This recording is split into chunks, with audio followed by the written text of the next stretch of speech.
A figura de Hugo Motta, extremamente fragilizada com esses últimos acontecimentos na Câmara, mas ele pretende colocar aí ainda o caso Ramagem, que é outro assunto, já que estávamos falando de Zambelli, o caso Ramagem a ser analisado antes do recesso parlamentar. Está na agenda da semana e acho que vale a pena a gente abrir uma aba para falar sobre isso aqui. Por quê? Ele vai colocar para analisar o pedido de cassação de Ramagem. O STF determinou a cassação do deputado que está nos Estados Unidos. Motta decidiu submeter a decisão ao plenário, da mesma maneira que fez com Carla Zambelli. E aí depois tomou essa chamada do Senado, do Supremo, falou, não, estava na Constituição. O do Ramagem é na mesma linha, não é, Josias? Do que a própria Zambelli? Absolutamente igual. É absolutamente igual, Fabiola. Eu até estava refletindo sobre isso no final de semana, estava dizendo que não convém a um rato provocar o gato se não tiver um buraco por perto. Nada clarifica mais a mente do que a ausência de alternativas. O Hugo Motta não tem alternativa nenhuma. Desde que ele recebeu na quinta-feira da semana passada, já não tinha antes, mas na quinta-feira da semana passada ele recebeu um ultimato do Supremo para editar o ato de cassação da Carla Zambelli e providenciar a posse do suplente em 48 horas.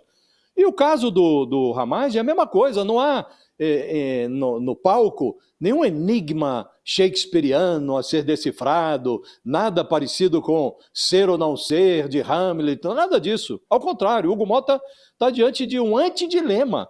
Ele foi intimado pelo Supremo a ser o que jamais foi, que é presidente da Câmara. Ele tem que dar o braço a torcer, desistir dessa pantomima de levar o caso do Ramagem ao plenário, como fez com a Carla Zambelli, porque ele pode tomar outra traulitada, chega lá, não vai ser cassado, salvam o Ramagem de novo. Vai acabar sendo ele preso por desobediência ao Supremo. Mas ele está transformando o teatro num escárnio. E aí convocou para domingo uma reunião com a assessoria, agora está uma conversa na Câmara de que ele está buscando uma saída honrosa, quem sabe se o Alexandre Ramagem também não renuncia. Isso é uma brincadeira, Fabíola. O sujeito não tem a dimensão do cargo que ocupa, já está correndo até uma piada na Câmara, que se a debilidade política levasse eventualmente o Hugo Motta a renunciar à presidência da Câmara, aí a Polícia Legislativa teria ordem para matar imediatamente os dois deputados que compõem a linha de sucessão. Veja o risco, era o que estava dizendo a Thaís Bilenque há pouco. Estamos com um presidente da Câmara que não tem a dimensão do cargo. E a Câmara... imagina uma Câmara chefiada pelo Altineu Cortes, que é o primeiro vice-presidente. Aí o impensável seria substituído pelo inacreditável.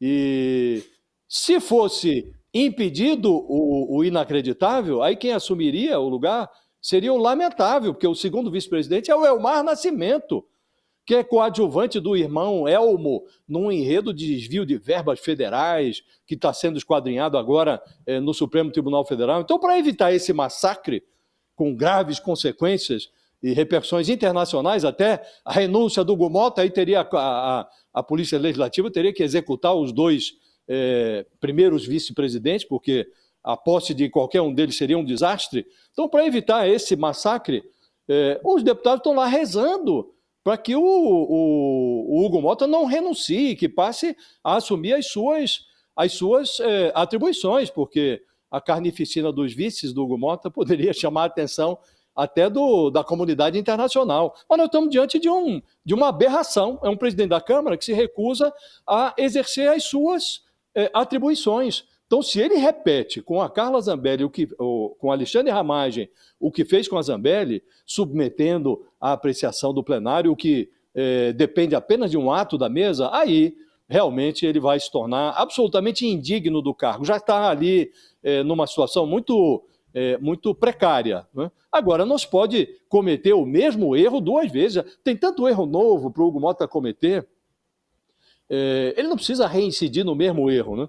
E de resto, Fabiola, não são só esses dois casos, né? Tem lá o Eduardo Bolsonaro também, já devia ter assinado, ele mesmo disse na semana passada que o Eduardo Bolsonaro já atingiu o número mínimo de faltas. Já é um vexame caçar por faltas, devia caçar por quebra de decoro parlamentar, por traição à pátria, mas se não há outra alternativa, se o vexame já está consumado, que ele casse por faltas, mas também o prolongamento da situação do Eduardo Bolsonaro é igualmente constrangedor para o Hugo Mota. Então, o que se espera, Fabiola, é que ele não repita, mas tem esse temor lá na Câmara, de que ele insista em levar ao plenário o caso do Alexandre Ramagem, o que será a reiteração de um grande vexame.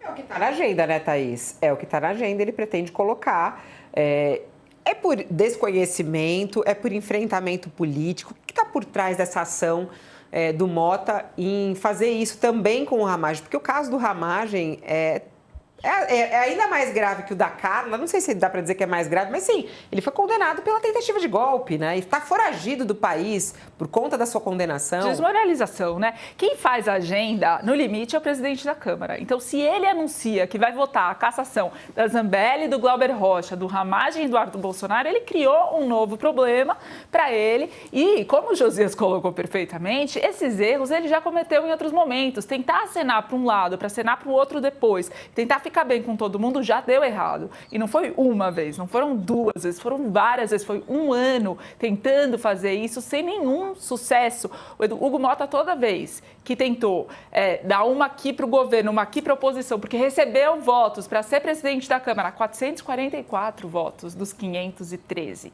Se ele recebeu votos da esquerda e da direita, ele vai tentar fazer uma gestão que agrade todo mundo. Isso já não funcionou, era melhor. E ele próprio reconheceu, ao fazer articulações com o Centrão e dizer que não quer mais ficar refém de um lado ou do outro, aí diz que rompe com o líder do PL, diz que rompe com o líder do PT, porque ele teria maioria se ficasse com o Centrão e o centro. Vamos chamar assim, que é de direita, mas que se coloca como centro no debate da Câmara. Ele já disse que faria esse movimento e não fez, e decidiu que, na semana passada, colocaria as 4 cassações para serem votadas.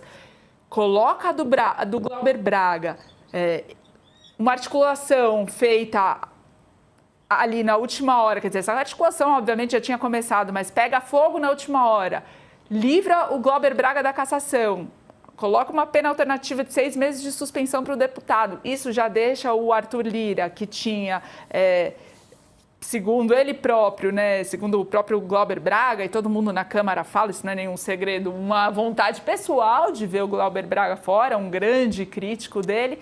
Aí vota o Glauber Braga, consegue essa pena alternativa. Já é tarde da noite, ele decide ainda assim votar a cassação da Zambelli, madrugada dentro, os bolsonaristas reclamando que não tinha quórum, que ele estava estendendo a votação mais tempo do que deveria, e ele insiste nisso, aí vem esse resultado. Bom, aí realmente, né, são problemas que ele mesmo está criando, e aí agora ele já falou que vai faltar agora Ramagem e Eduardo Bolsonaro fazer um gesto que era totalmente evitável. Regimentalmente, podia mandar para a mesa diretora, a mesa assinava ali que, por excesso de falta, os 2 deputados perderiam o mandato. Tem um jogo político, mas o que a gente não pode perder de foco, né, professor Mairovitch, é o foco jurídico de tudo isso, né? A justiça brasileira, é a luta pela justiça brasileira. O caso Ramagem, ele é mais claro, mais transparente do que água, né, o professor? Já falou aqui inúmeras vezes do caso Ramagem. É isso mesmo, Fabiola, e você faz bem em ressaltar, em frisar. Todo mundo sabe, até as criancinhas já sabem, que a última palavra, quando existe uma situação de dissenso, de conflito, a última palavra é do Supremo Tribunal Federal. Isso vale para estados nacionais civilizados. E aí existe até, se a gente pensar em Europa, até uma brincadeira que se faz isso. Ou seja, a última palavra é da Corte Constitucional. Então se brinca, atenção, se brinca falando que as cortes constitucionais têm o direito de errar por último. É uma brincadeira no sentido ainda em cima do quê? Da regra, do princípio que as Supremas Cortes falam e decidem, têm a última palavra. Quando é que o Hugo Mota vai aprender essa lição básica? Parece difícil. Então, como disse a Thaís, veja que ele vai tentando aí fazer um jogo, vai empurrando. Mas vejam, ele está ganhando tempo. Em razão dessa situação jurídica, ele não está ganhando tempo, ele está perdendo tempo. E perdendo tempo e, evidentemente, e juridicamente, ele vai se desmilinguindo. E um outro ponto, e agora eu lembro o Chacrinha, o grande Chacrinha, com relação ao Eduardo Bolsonaro. O Trump já disse para ele a frase do Chacrinha: Mariette, vamos saindo por aqui. Que o Chacrinha usava quando buzinava um calouro que tinha saído do rumo, que não tinha sido aprovado. Então, Mariette, vamos saindo por aqui. Ora, Eduardo já tinha que pegar a porta da Mariette há muito tempo. O caso Eduardo Bolsonaro, Thaís, ele vai enfrentar essa cassação, porque ela é óbvia, inclusive pelas faltas, mas é uma série de derrotas, né? É uma série de derrotas aí de Eduardo Bolsonaro. Ele tem um futuro bem difícil pela frente, não? Eu fiquei imaginando, e ele ainda soltou uma nota quando o governo tirou Alexandre de Moraes da Lei Magnitsky, que recebeu com pesar. Depois a notícia, né, agradeceu ao Trump, mas que pena, não soubemos aproveitar a oportunidade. Depois tentou esboçar a reação, dizendo que é por causa do PL da dosimetria que vai reduzir as penas do Bolsonaro. Bom, não sabemos se esse projeto vai passar no Senado, né? Temos uma semana aí. Então, claro, obviamente não foi por isso. A leitura do Alexandre de Moraes, do seu entorno, segundo eu apurei, é que foi possível, e também pelo esforço do Itamaraty, do governo Lula e do próprio presidente nas conversas com o Trump, mostrar que a história que os bolsonaristas contaram para o presidente americano sobre o processo contra o Bolsonaro era uma história que não parava de pé, até porque ele foi preso, depois veio a condenação do Supremo, depois a prisão, depois o trânsito em julgado e não aconteceu manifestação nenhuma, não houve nenhum tipo de questionamento que mudasse, né, o curso da história. E aí o Donald Trump percebeu que realmente não tinha como sustentar uma sanção tão grave e importante como a Magnitsky no Brasil por violação de direitos humanos. Então, isso é uma derrota para o Eduardo Bolsonaro que, de certa forma, cai com um pouco de humilhação assim pública, né, de ter que se expor, né, cantou vitória tantas vezes e de repente o pai está preso, a Magnitsky do Moraes foi retirada, as sanções as tarifas contra o Brasil também vêm sendo negociadas e retiradas paulatinamente, então não tem politicamente ganho nenhum nesse esforço e juridicamente ele agora é réu. Ele agora é investigado no Supremo Tribunal Federal por todas essas negociações contra o Brasil. Então, e já excedeu o número de faltas no mandato dele e está lá nos Estados Unidos. Ele, pelo menos, anunciou publicamente que estava indo. O Ramagem saiu escondido do Brasil, não deu notícia para ninguém, não avisou ninguém, se mandou e aí foi flagrado lá em Miami, na vida boa. O Eduardo tem alguma chance ainda de continuar com o mandato dele se ele voltar ao Brasil, Josias? Não, nenhuma chance. Voltando, não voltando, o Hugo Mota está compelido pelas circunstâncias a providenciar a cassação. Essa não vai ao plenário, vai ser feita por ato da mesa, mas o próprio Hugo Mota, na semana passada, disse, olha, já excedeu o número mínimo de faltas e nós vamos providenciar. Isso seria feito em março, mas diante do absurdo em que se converteu esse autoexílio do Eduardo Bolsonaro lá no Texas, as circunstâncias estão recomendando a antecipação da contagem das faltas, né? Até o Donald Trump já puxou o tapete do Eduardo Bolsonaro. Não faz nexo ou não faria nexo que a Câmara continuasse escondendo esse problema embaixo do imenso do tapete hipertrofiado em que se converteu a administração do Hugo Mota, né? Eu me lembro, Fabiola, que quando lá no final de julho, quando o Trump tropeçou com o Lula ali, tropeçou no Lula lá na ONU, disse que tinha rolado uma química e teria uma conversa com o Lula, o Eduardo Bolsonaro correu às redes sociais e disse que tinha enxergado genialidade na movimentação do Trump. Lembrou que na véspera a mulher do Alexandre de Moraes, a Viviane Barsi, havia sido enquadrada na Lei Magnitsky o marido já estava enquadrado, agora também a mulher. Então ele concluiu que o Trump fez exatamente o que sempre praticou, que levou atenção, aí aplicou a pressão, em seguida se reposicionou com mais força ainda, e que o Lula não tinha nada a oferecer ao Trump, que estava fadado ao insucesso essa negociação.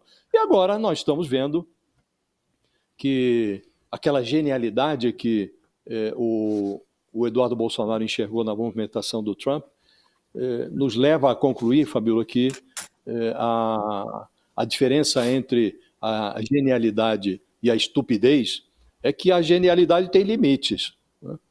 E os efeitos inflacionários dessa política tarifária do Trump sobre a economia doméstica lá nos Estados Unidos já tinham como que escancarado os limites do gênio de Washington. O sujeito adotou uma política tarifária que cutucava com o pé o seu próprio eleitorado para ver se ele mordia. Então o Trump está recuando, obviamente, por conta da negociação do Itamaraty, da intervenção do Lula, sempre muito hábil nesse tipo de negociação, a química, tudo isso, mas convém ao Trump recuar, né? No caso das sanções ao Alexandre de Moraes, a mulher dele, isso se tornou insustentável, né? Porque se você admite que o Brasil virou uma ditadura do judiciário, por que você está negociando com o presidente desta aberração democrática?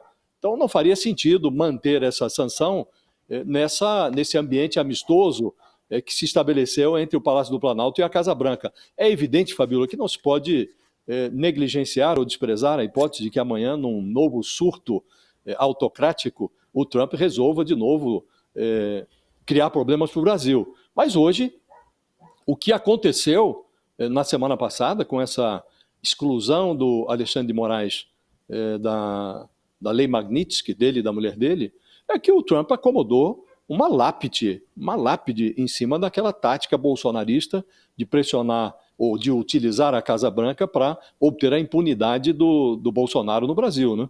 Então, essa tática, ela feneceu e morreu em conta-gotas, né? Foi morrendo. Primeiro, quando o Trump disse que tinha rolado aquela química, depois quando ele derrubou a supertarifação sobre determinados produtos estratégicos na pauta de exportações do Brasil, quando ele começou a conversar com Lula, isso derramou ali uma terra, pá de cal em cima desse túmulo, né?